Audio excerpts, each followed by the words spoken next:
Okay, I appreciate Dr. Najat for introduction, and also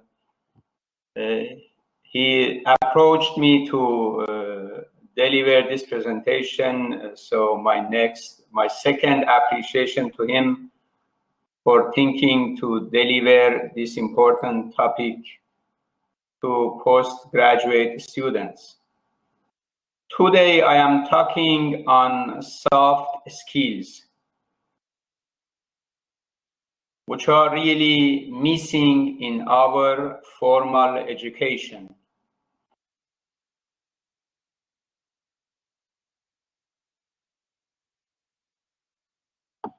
I'm not sure if I would be able to. Okay, look at this clip.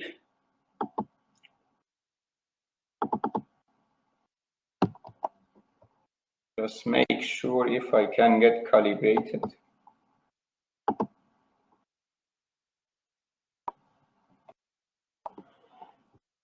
Okay, if we give a driving license for someone, okay.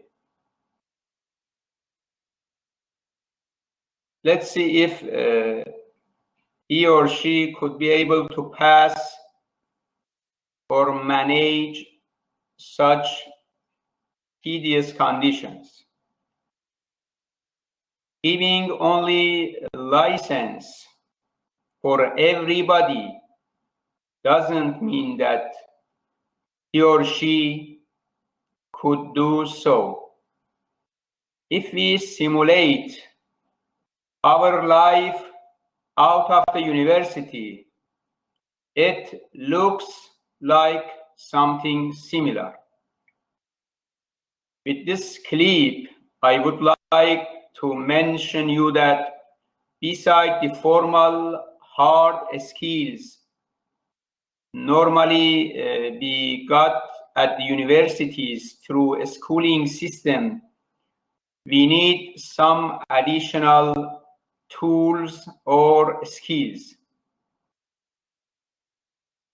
If you look at the web, internet on soft skills, you could see a huge list. You're going to get confused which one you should take, learn, and practice. But let me to put it in a very simple way. Let's start with Mark Twain. I have never let my schooling interfere with my education. In this important quotation, we see three keywords. We see schooling means our formal education. We see education, and we see interference between these two.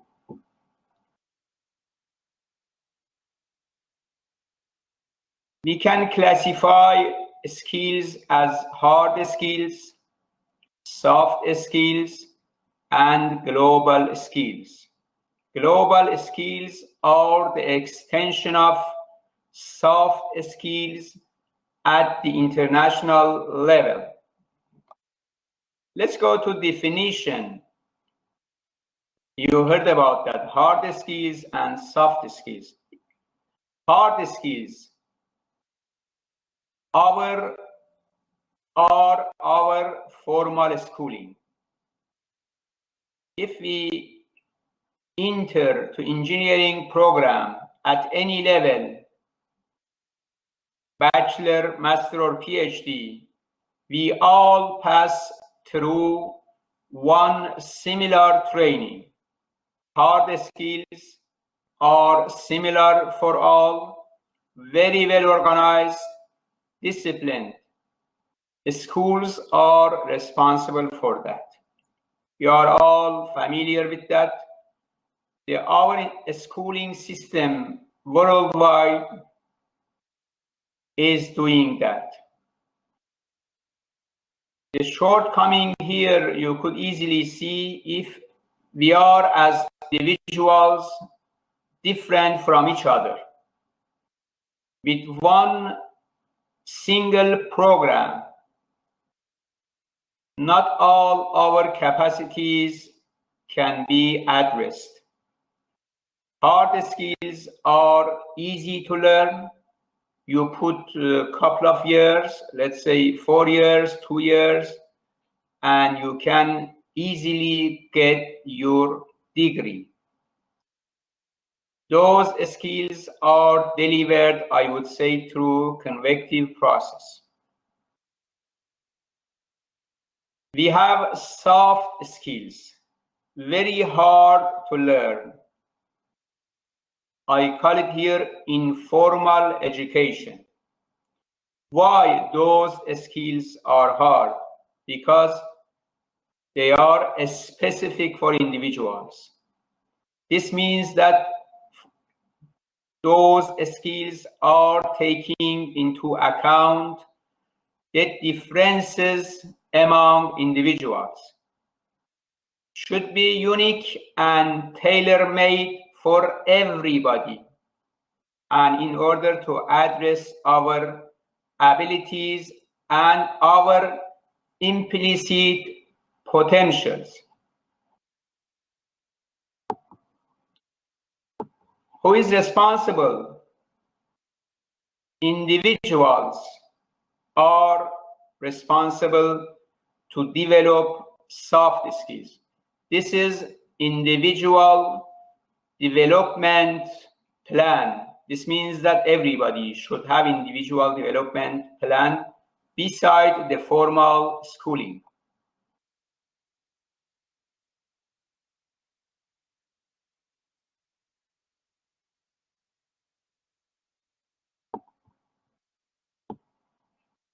So the third category is global skills. As I mentioned, those skills are the extension of soft skills. With global skills, you could be able to operate at the international scale. You need to have cultural and environmental awareness, to know more than one languages. Really, we need to know number of languages in order to be able to communicate with the others.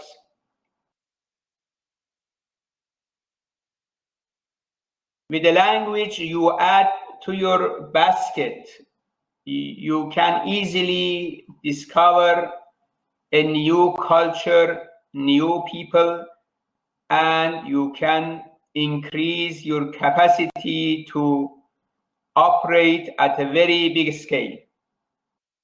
We need some knowledges on communication skills, international commercial awareness, and networking. With networking, I am thinking for both explicit networking and implicit networking. I will explain those networkings later.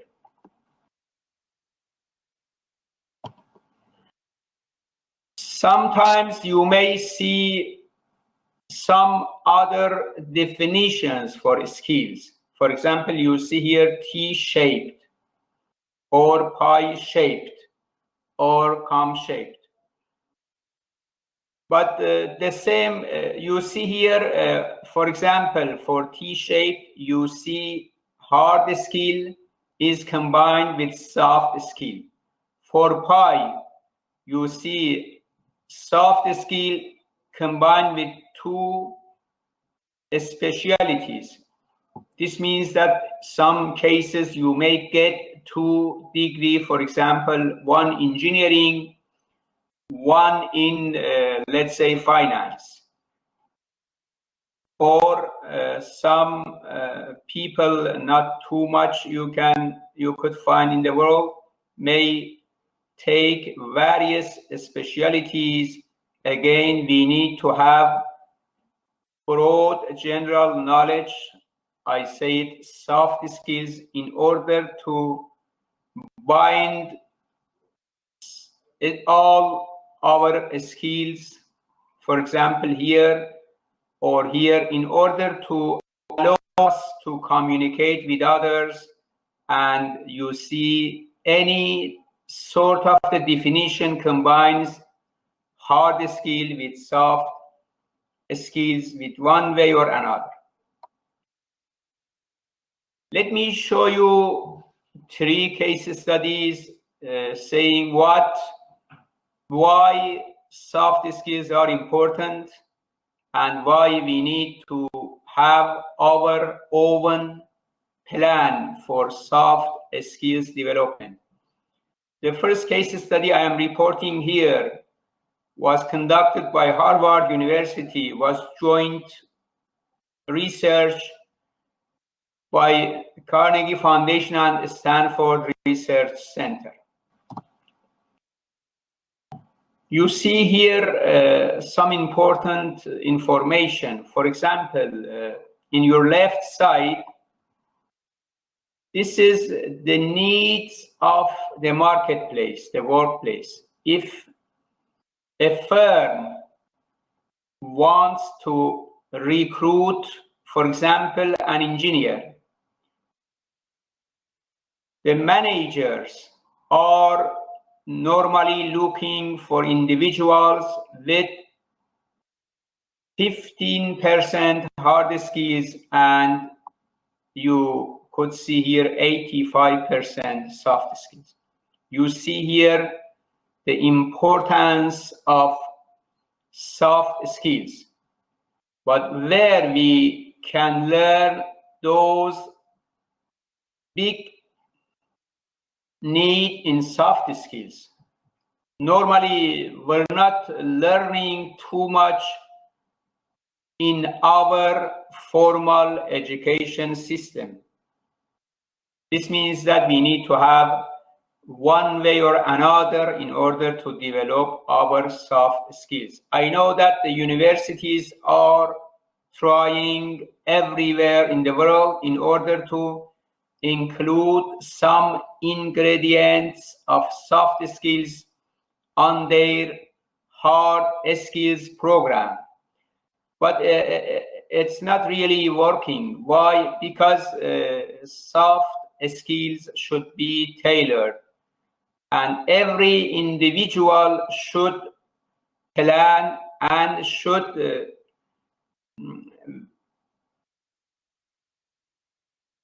go to a strict way for taking care of soft skills. If we look at the economic side, the budget side, you see here for the study conducted for those institutions,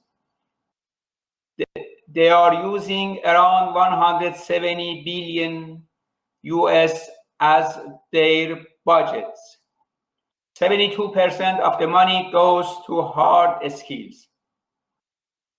This means that the schooling system, the existing schooling system, absorbs main part of the money. We are investing, putting a small portion to soft skills. This shows a very big gap between our formal education system and our, I would say, a formal schooling and education system. We need to find a way in order to fill this gap. The second case study you may be familiar with. The study was conducted by Queen Elizabeth Prize for Engineering. The name of the prize is Create the Future. You could see the address here for getting more information. I am just presenting here some major findings of this study. This study is conducted among 10,000 people in 10 countries. You see countries here: China, India, Korea, Turkey, US, Brazil, Germany, Japan, South Korea, and UK. Among leading engineers, business leaders, and academia, among prize judges and trustees, and also very well-known international companies. The results are fascinating. If you look at here, 88% of those responded to the questionnaires saying that engineering is a valuable industry for the economy. You see how engineering is tied up with economy. 73% believe that engineering provides new job opportunities, again tied up with society and with job opportunities. 88% believe that engineering helps the economy grow. Again, you see a very strong link between engineering and economy. This is unfortunate to see that in some engineering schools worldwide, the students are not taking any courses on either micro or macroeconomics. See here the general conclusion. 53% of business owners, business leaders believe that there is a demand for skilled engineers. This doesn't mean that we are not doing well in our schooling system. I think we are doing more than enough in our schooling system in order to teach hard skills. The graduates are very well in fundamental basics, applying their hard knowledge, but the problem of skilling is really linked to the lack of training in soft skills. Look at here. If I go to a little bit details on this study, 93% believe that engineers are logical and fact-based, good at math, and creative people, and intelligent. This means that we are very good in hard skill, and this part, this is why we can easily capture those information provided at the schooling system. Here, 57%, 35% believe that engineers are detached from the world around them, soft skill. 39% saying that engineers are not social, again, soft skill. 42% believe that they are not good at public speaking, again, soft skill. You see the gap, a very big gap here, and we all know that the formal schooling system are doing best with additional workshops, with integrating modules, but you know why we are not very successful in teaching soft skills? Because every individual should discover his or her own potentials in order to have something run on that platform that could allow to development of soft skills.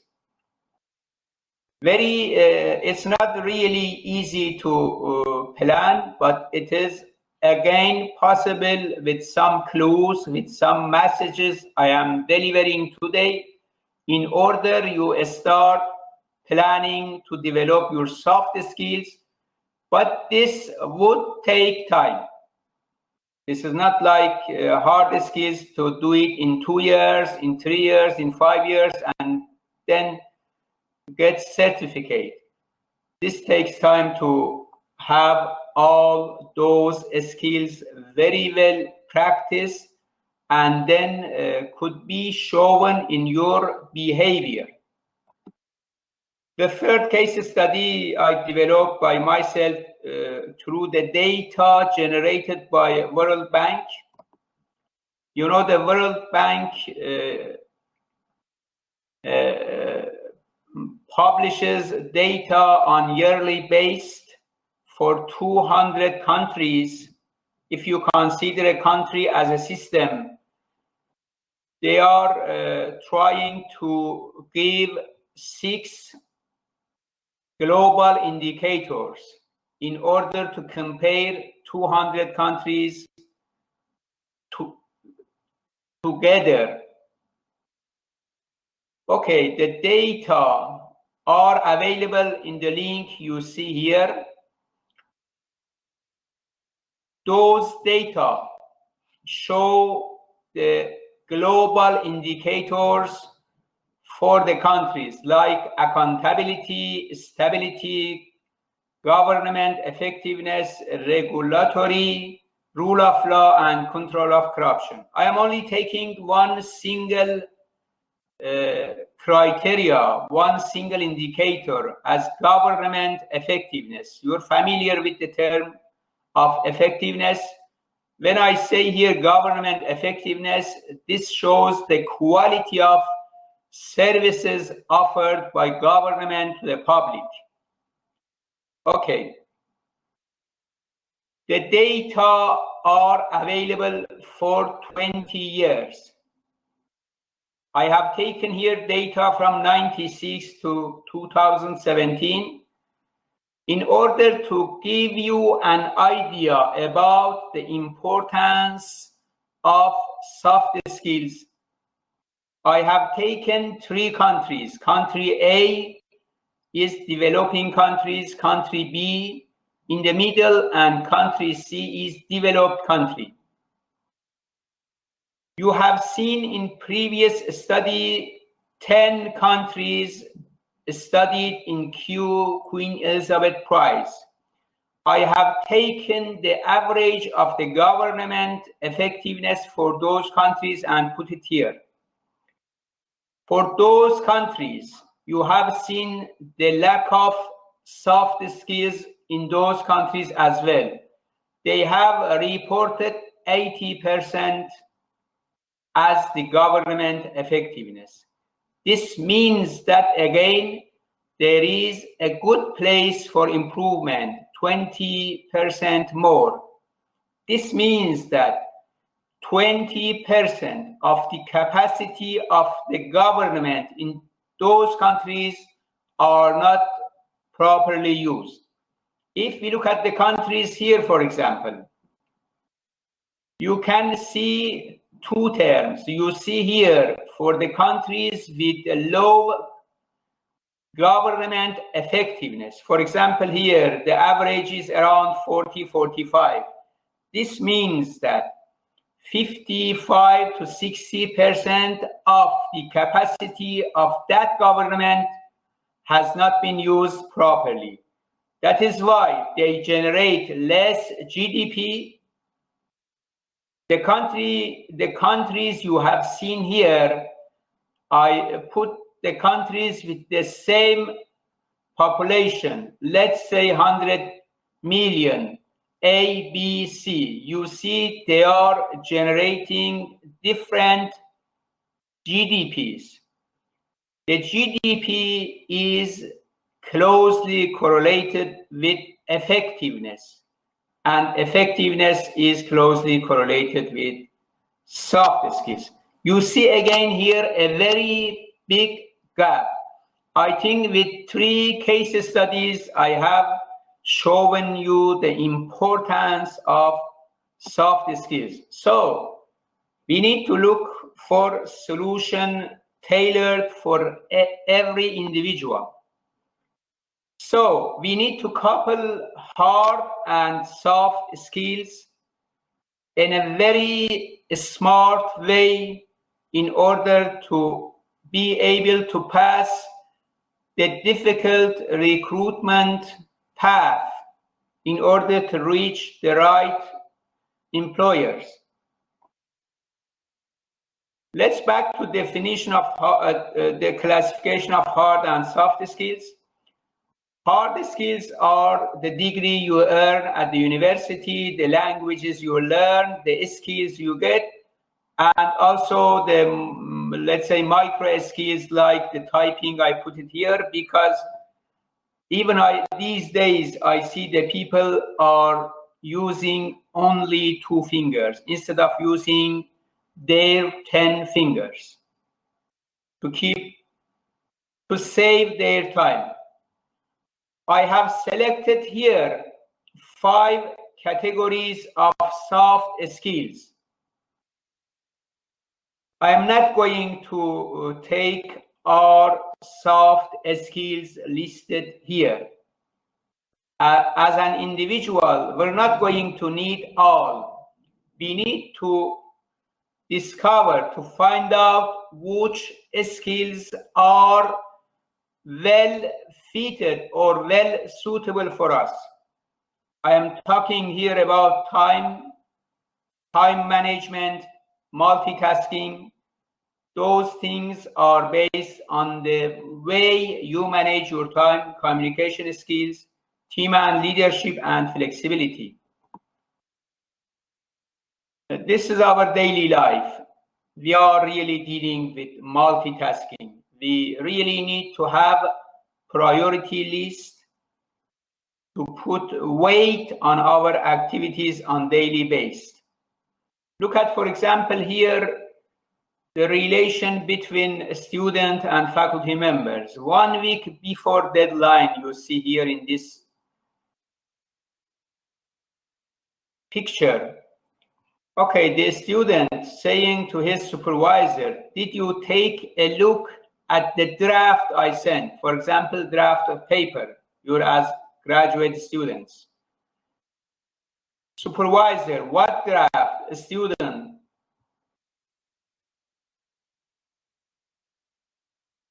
The supervisor is replying, I haven't read it in detail, but it looked okay to me. 1 day before deadline, you're reaching department secretary to find out your supervisor, and you don't receive the response.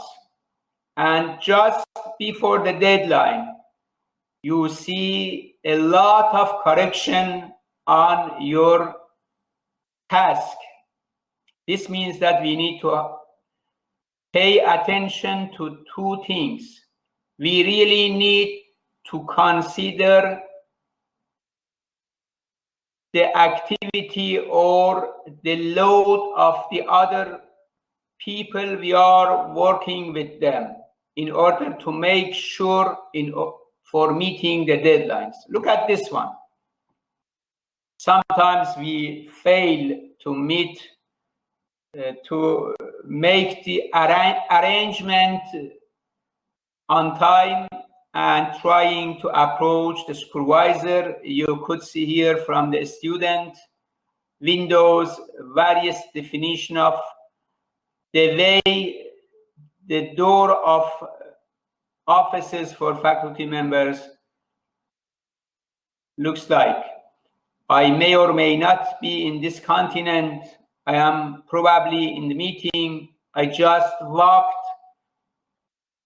in to get a few things before attending to next meeting, and so proceed with. Really, we need to pay attention to our time. We need to pay attention to others' time as well. For the communication, we need to be a good listener, to work in a friendly environment, to be open-mindedness, to be open for feedback, to have confidence to what we are doing, and properly use non-verbal or body language. Look at this one in the team. If just one is not rowing in the right direction, so you're not really reaching your objective very well. Also, leadership. We need to pay attention to these ingredients. Look at this clip, it's very informative. Even the nature is based on team working and collaboration.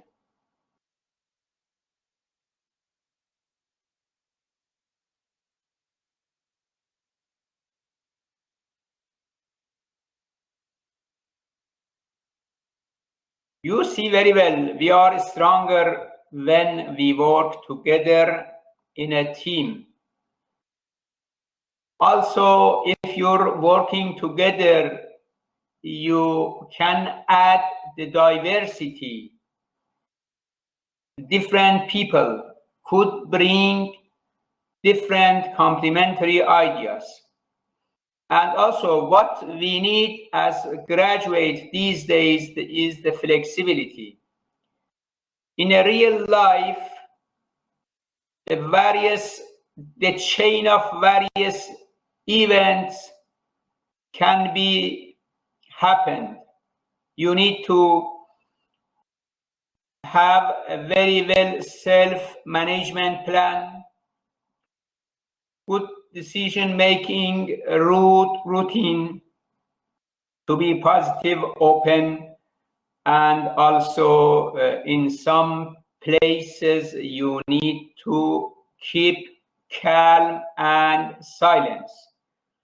I can say the smile and silence, I will add patience as well, are the powerful tools.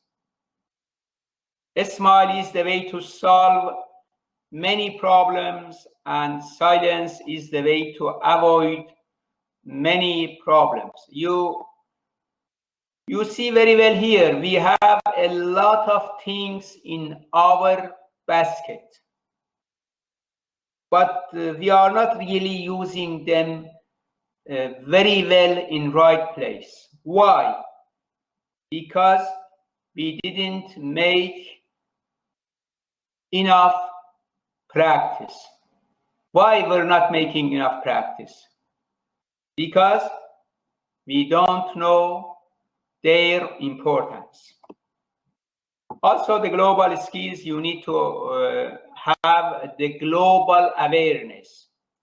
Look at the messages behind the CO2 emission here. I plot this figure based on the info data reported in this link. You could see it in this link. This is the CO2 index versus for different countries.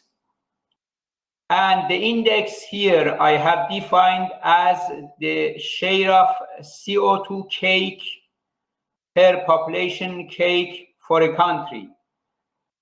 If it is equal to 1, this means that that country is taking the share equal to population, to their population. You see here very well, some countries are putting our planet in a very big danger. And I'm not going here to talk about the CO2 emission and the environmental problems. I wanted to just say you about the awareness. We need to get awareness on pressing issues at the global scale. Look at this clip. This is also a very nice clip.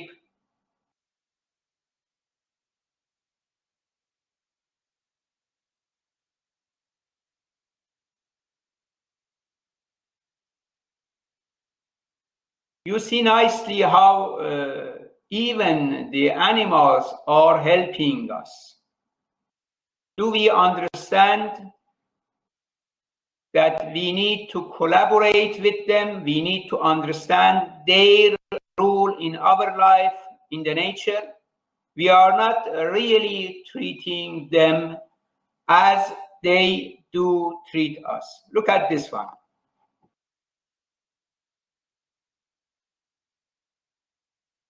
We are really treating, in some cases, the animals or nature in a very invasive way.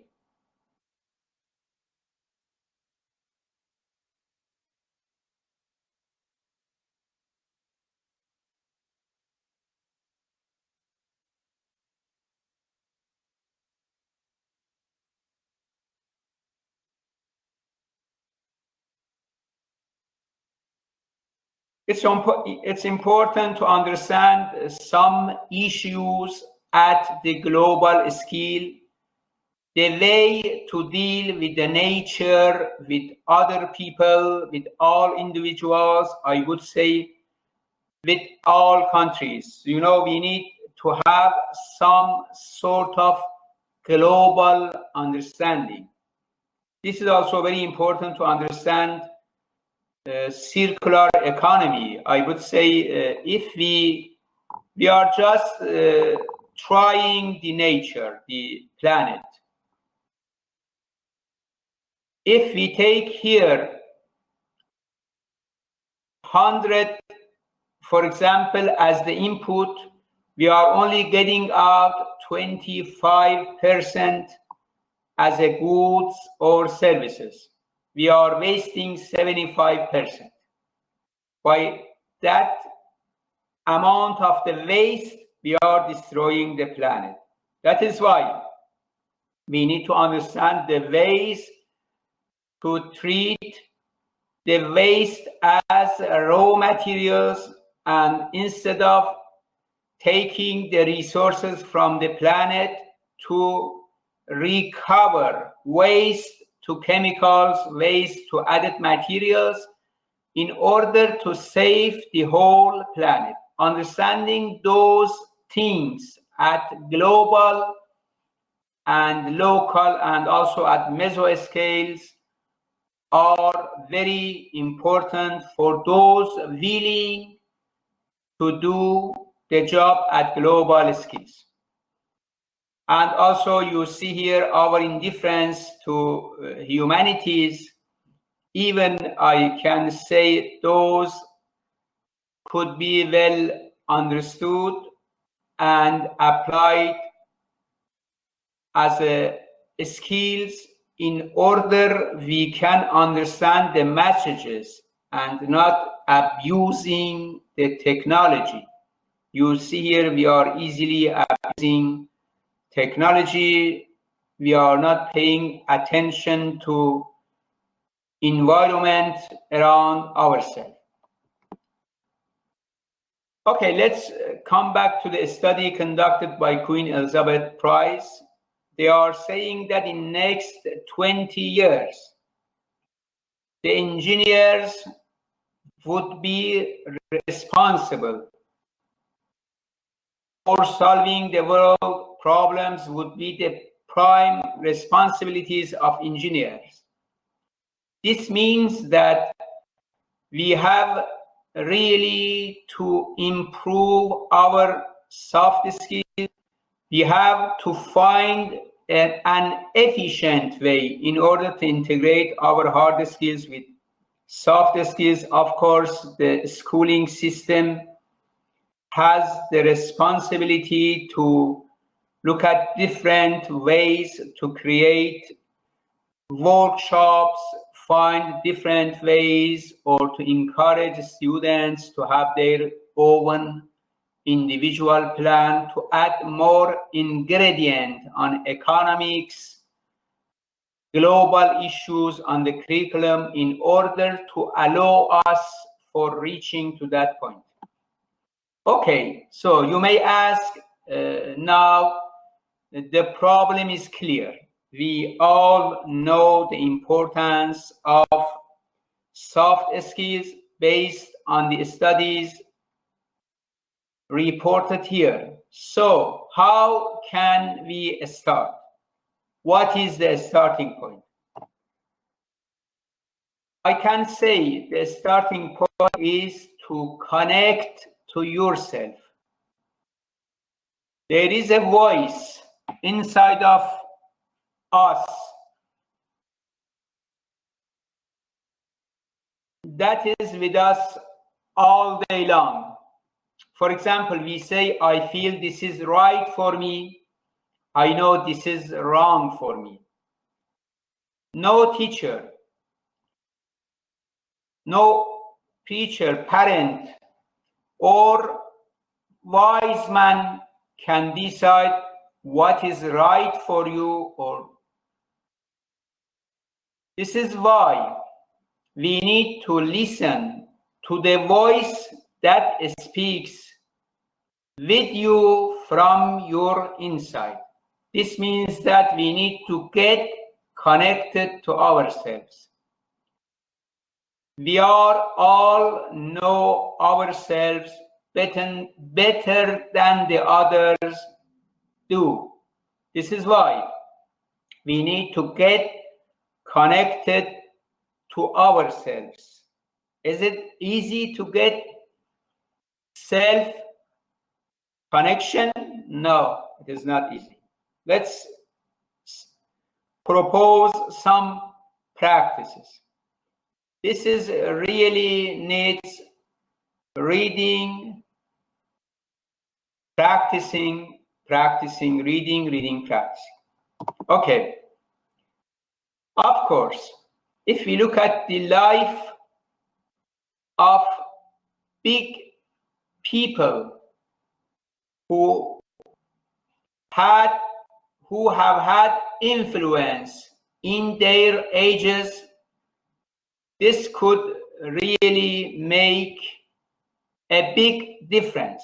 For example, from Gandhi, look at this golden saying: if I have the belief that I can do it, I shall surely acquire the capacity to do it, even if I may not have it at the beginning. This means that I have to connect to myself.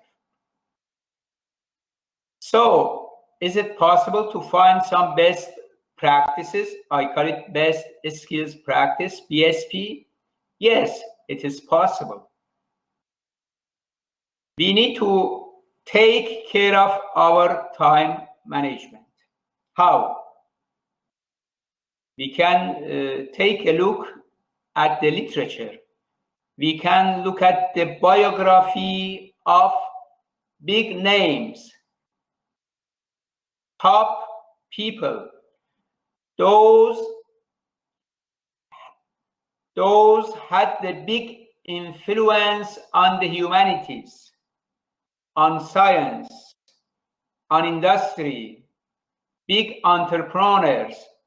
We need to take time to read their life, their entire life, to spot some skills, some practices that could work for you. If you spot, this doesn't mean that it's going to work for you right away. No, you need to read, spot, practice, and keep practicing until it appears on your behavior in doing things. You need to use the power of course, LinkedIn, the power of a student's society. You're in any discipline, you have technical and scientific society, you have a student society. You really need to get connected with other people in order to learn from them, in order to learn their ways of doing the things in a proper way. Of course, if we could find good documentary, good talks, Of course, we need, if we put, for example, 2 hours to read part of the biography, I should take a message home. I think I should find something that works or that could work very well for me, depending on my inner voice. Some universities, for example, Stanford and MIT, they are inviting their alumni members in order to share their success stories with the students. This is also very important. The university can do that. With extra workshops, I think the schooling system could help. In some cases, taking some minor or major program at MBA, MFA, or some courses. For example, if you're in engineering, it's good to take some courses in humanities. This could help to some extent. In our life, of course, we all have turning point. This means that we are crossing some individuals. Those individuals can influence our way of doing things. We need to spot, I could say, 3 to 5 best practices they have in their life in order to list them and to read around those skills to get some extra training around those skills and then practice. Of course, paying attention to this important criteria between life, work, and society could help you. And I encourage everybody to pay more attention on voluntary activities because we can also learn a lot from those activities. So the time is very important. We all know the time is important, but we are all wasting our time in an enormous way. Let's take an exercise. Let's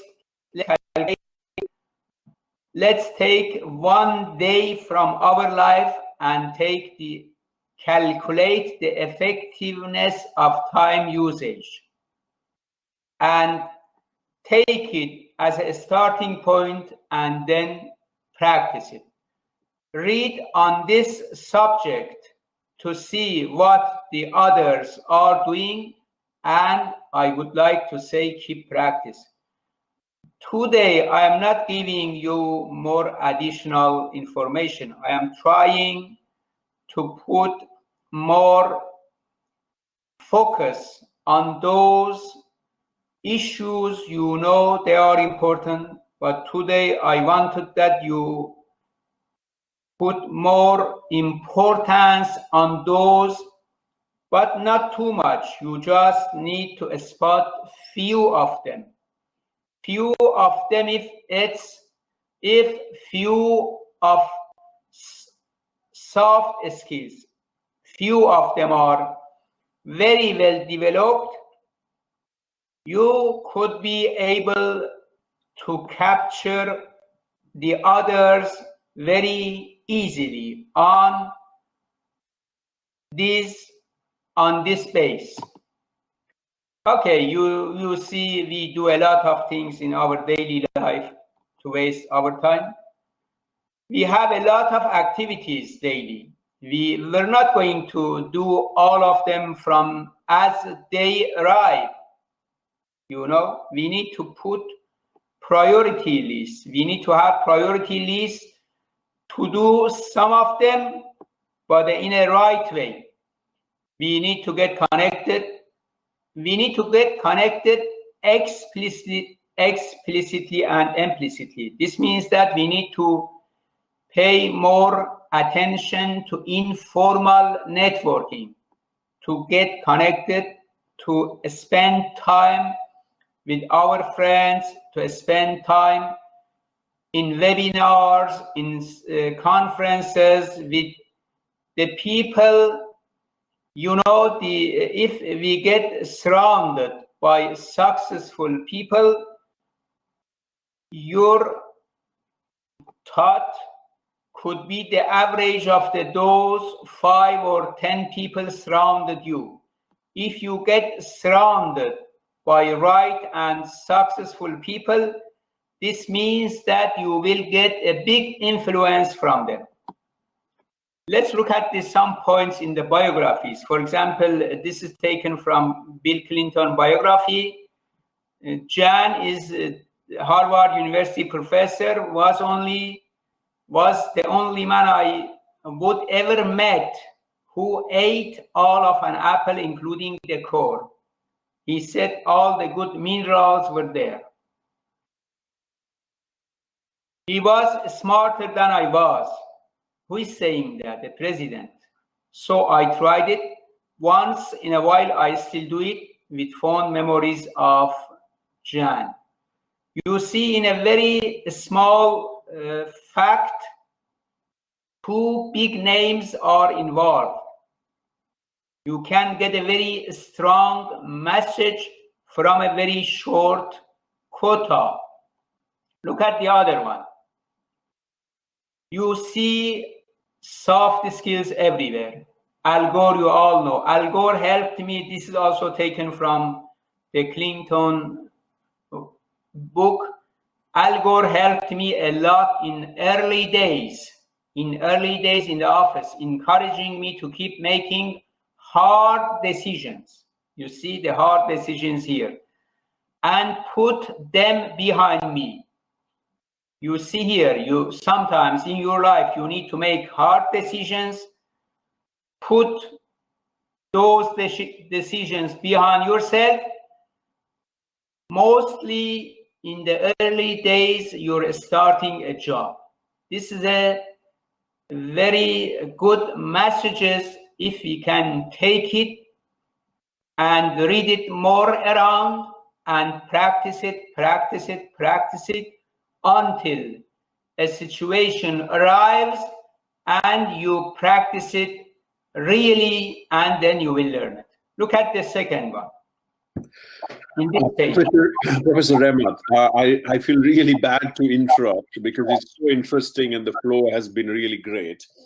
But I was looking at the time. Yeah, I'm going to in a couple of minutes. Okay. Thank you. Because I know that students will have some questions for you. That is fine. I'm just almost at the end. Thank you. Thank you very much. Our regular routine between president and VP. You look at the regular routine here. They kept that regular routine for 8 years in order to solve big problems. The message here is to take regular meetings for a long time. This could solve a lot of problems. So this one I skipped that, you will have it. And also the Feynman algorithm. If you want to solve a problem, you need to write it down. It's important that if you could write the problem down, think about the solution, and then try it. And of course, if you could be able to develop your all skills, you can then help the others as well. And this is why I am saying in my previous slides, the writing down is very important. The students are asking me if they wanted to write something, they just write it and hand it to professors. No, we need to look at the people around ourselves to get comment to improve, in order to be able to develop an idea very well. This is also a good soft skills. What really we need to spot good skills suitable and then practice it. And at the end of the day, we are not going to say moving the rock is not our responsibility. So this means that we will pay attention to all other things, which is an integrated part of an activity. I would like to appreciate all people helped me to deliver this presentation and all respected participants.